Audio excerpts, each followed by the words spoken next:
unlike what has been deposited here by Dr. Hlope, he makes the point that the scholars of political science suggest that the government of national unity are only constructed to respond to an emergency or a crisis. I want to suggest to you that there is more contemporaneous studies that suggest that it's not only about emergency or crisis, but the possibility of collectively pursuing an opportunity that presents in the context of a geopolitical crisis. I am making this point because, as the good doctor will know, is that we've got both an intellectual and academic responsibility to surface alternatives and, if you like, counter views when we posit an argument. And in fact, what we have done amounts to, if you like, an intellectually and academically incompetent argument. And I'm saying that with the greatest of respect. So it's important that we are able to pull this together.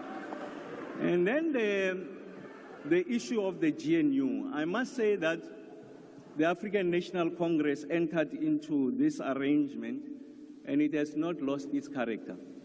We have always and remain of the following view in our characterization of the South African conflict, that is underpinned by three interrelated and antagonistic contradictions of race, class, and gender. And the resolution of this question gets to be articulated in the most substantive fashion in the crisp apex priorities of this seventh administration. And I want to say to Honorable Maimane that we are not all over the place. We simply identify the three priorities. I'll unpack those. As I confront what I refer to the Malema oxymoron. What do I mean by the Malema oxymoron? So it is acceptable for the EFF to enter into an arrangement with the DA and other parties to displace the ANC in Tshwane, Ekurhuleni, and Johannesburg. But when we do that, we get to be labeled. The oxymoron goes further. He makes the following point. He says that this is a sellout arrangement. And essentially what President Matamela Ramaphosa delivered yesterday was authored by the Oppenheimers.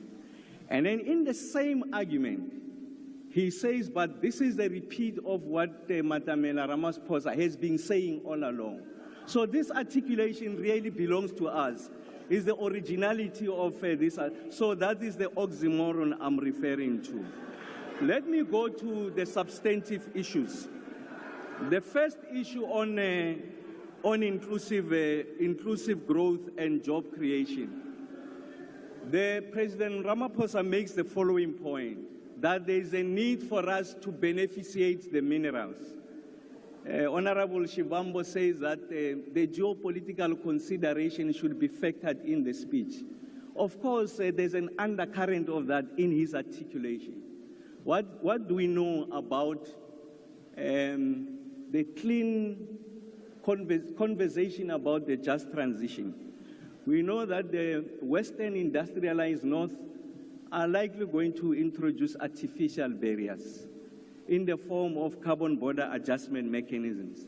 So it is important that for us to protect our industry, that the generation that support the production of these products that serves the Western and industrialized markets should come from cleaner forms of technology.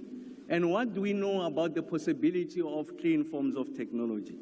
Is that we have to have an appreciation of the entire value chain. That there are minerals that constitute what I refer to as the battery economy. So this is cobalt, nickel, copper, rare earth elements, PGMs, to mention but a few. And a significant number of those are found here.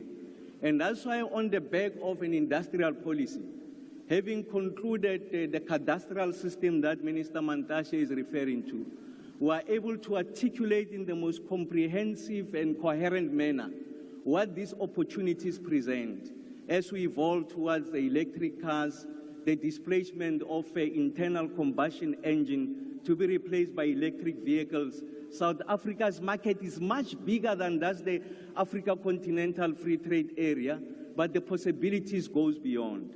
And when you go to the issues around green hydrogen, the appreciation is even much better. The hard-to-abate sectors, we are sitting with those endowments, and South Africa is sitting pretty to exploit these opportunities going into the future. So that sits in that articulation of President Ramaphosa. Just a few months ago, we got to be accused that the kind of progress we're making, spectacular progress, in the resolution of the preeminent and existential question that was facing the South African economy, that of load shedding. We are accused, as we're moving closer to the election, by all quarters, by the way, that this is an election gimmick, that in fact, after the elections, load shedding will come back. And in fact, the leader of the EFF, Honorable Malema, he was even prophetic.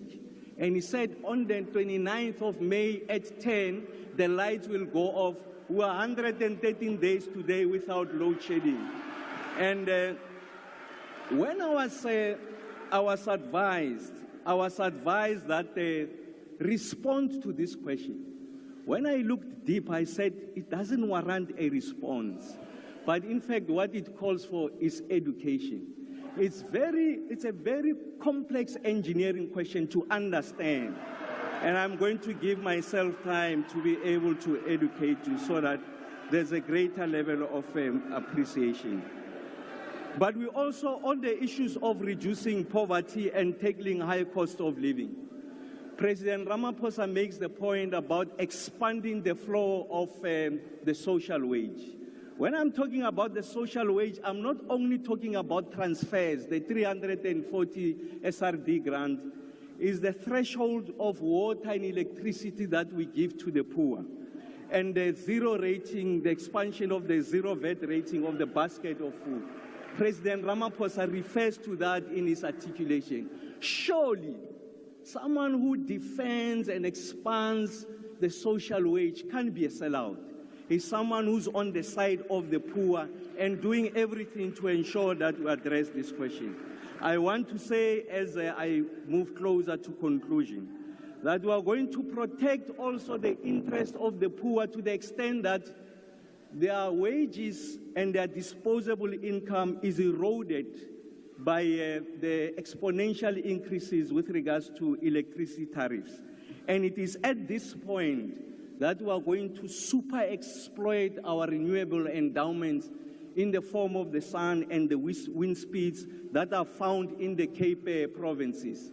And in this way, we are able to green faster, cheaper, more affordable, and we are able to achieve universal access as we continue the agenda of reindustrializing the South African economy, as we articulate a comprehensive economic growth policy undergirded by an industrial policy and an energy policy, and we'll be coming out to articulate the integrated energy plan going into the country.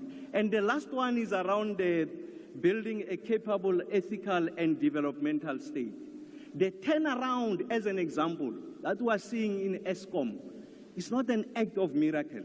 It is a deliberate, calculated, orchestrated engineering effort to respond to an existential problem on the economic front by competent men and women of ESCOM who are diligent. Chalmers Johnson, one of the most foremost scholars on the political economy of countries, when he studies the Asian tigers, he makes the